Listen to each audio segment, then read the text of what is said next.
Et salut, c'est Mathis et aujourd'hui je vais essayer de vous faire comprendre le conflit chypriote en 5 minutes. Allez, c'est parti. Alors déjà, Chypre, c'est où?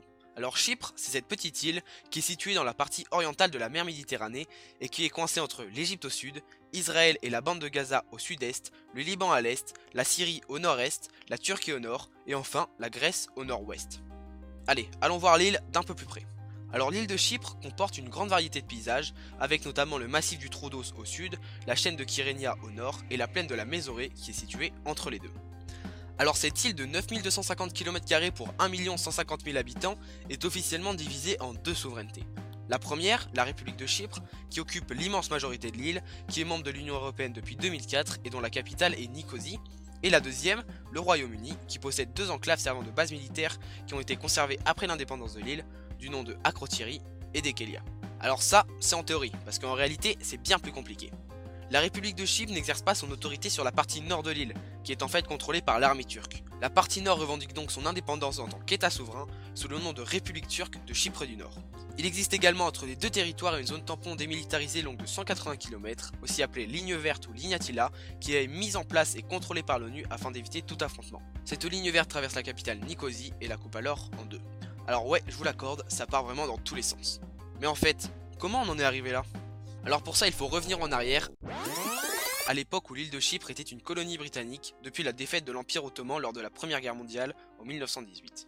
En plus des troupes coloniales anglaises, l'île est alors habitée par une majorité grecque, qui représente 80% de la population, et une importante minorité turque, qui représente les 20% restants.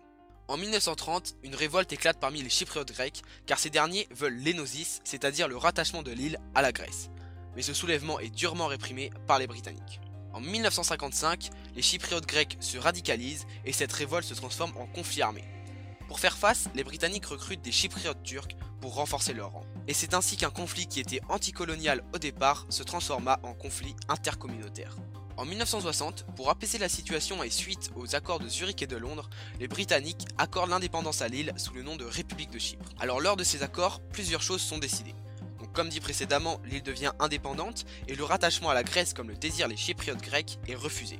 Il est également décidé que le Royaume-Uni garde les bases militaires d'Akrotiri et de Dekelia et que le Royaume-Uni, la Grèce et la Turquie soient garants de l'équilibre constitutionnel de l'île et se gardent le droit d'intervenir militairement si besoin. La constitution de la toute nouvelle République de Chypre est élaborée sur une base de communautarisme, avec un président grec, qui sera l'archevêque Makarios III, et un vice-président turc, qui sera Fazil Küçük. Mais en 1963, le président Makarios veut réduire le nombre de Chypriotes turcs au pouvoir législatif, jugeant qu'ils sont surreprésentés. C'est alors que les tensions reprennent, le vice-président Küçük et les autres Turcs au pouvoir démissionnent, percevant cette demande comme une volonté de réduire leurs droits et de les expulser du gouvernement. C'est ainsi que des violences intercommunautaires éclatent, faisant plus de 130 morts en un mois. En 1964, l'ONU décide d'intervenir en envoyant 2500 hommes sur l'île pour apaiser la situation et créer une force d'interposition. Mais en 1974, Makarios, qui veut que l'île reste indépendante comme prévu, est renversé par un coup d'état orchestré par le régime des colonels au pouvoir en Grèce. Le but de ce coup d'état est d'instaurer une dictature similaire sur l'île et de la rattacher à la Grèce par la force. C'est alors que Nicolas Samson devient le nouveau président. Mais redoutant l'annexion à la Grèce, la Turquie intervient immédiatement et envahit le nord de l'île, comme lui donnent le droit les accords de Zurich et de Londres. Cette invasion, qui fit plusieurs milliers de morts, obligea les Chypriotes grecs vivant au nord à quitter leur maison pour aller vivre au sud. Les Chypriotes turcs vivant au sud doivent également partir au nord suite à des pourparlers.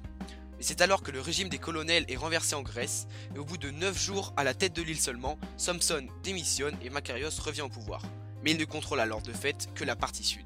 La partie nord, occupée par les Turcs, resta un état fédéré jusqu'en 1983, puis déclara son indépendance, même si seule la Turquie reconnaît officiellement la partie nord comme un état souverain. Les Nations Unies établirent une zone tampon démilitarisée, la ligne verte, afin d'éviter les affrontements entre les deux territoires. Dans les années qui suivirent, la Turquie envoya d'ailleurs près de 120 000 colons sur l'île. Et aujourd'hui, on en est où? Alors aujourd'hui, quelques points de passage ont ouvert dans la ligne verte contrôlée par l'ONU, permettant le passage des populations. Il y a également une énorme différence économique entre les deux territoires, étant donné que le PIB du Sud est 4 fois plus élevé que celui du Nord, ce qui a un impact sur la qualité de vie des habitants. Un plan de réunification a vu le jour en 2004, mais a été abandonné suite à un référendum organisé auprès des deux communautés. Les Turcs ont voté majoritairement pour, mais les Grecs contre, car bien que favorable à une république chypriote unie, le plan ne prévoyait pas le retour de tous les Grecs ayant été expropriés. Malgré tout, depuis 2015 et l'élection d'un nouveau président nord-chypriote, on assiste à une ouverture de la région nord. Ainsi, des négociations ont eu lieu au début de l'année 2017. Toutefois, l'occupation turque de l'île est une cause de tension entre l'Union Européenne et la Turquie, et est d'ailleurs un frein à l'adhésion de cette dernière à l'Union. Bon et bien voilà, la vidéo touche à sa fin, donc j'espère qu'elle vous a été utile pour comprendre les enjeux et l'histoire du conflit. Si c'est le cas, n'hésitez pas à liker et à vous abonner à la chaîne, et moi je vous dis à bientôt.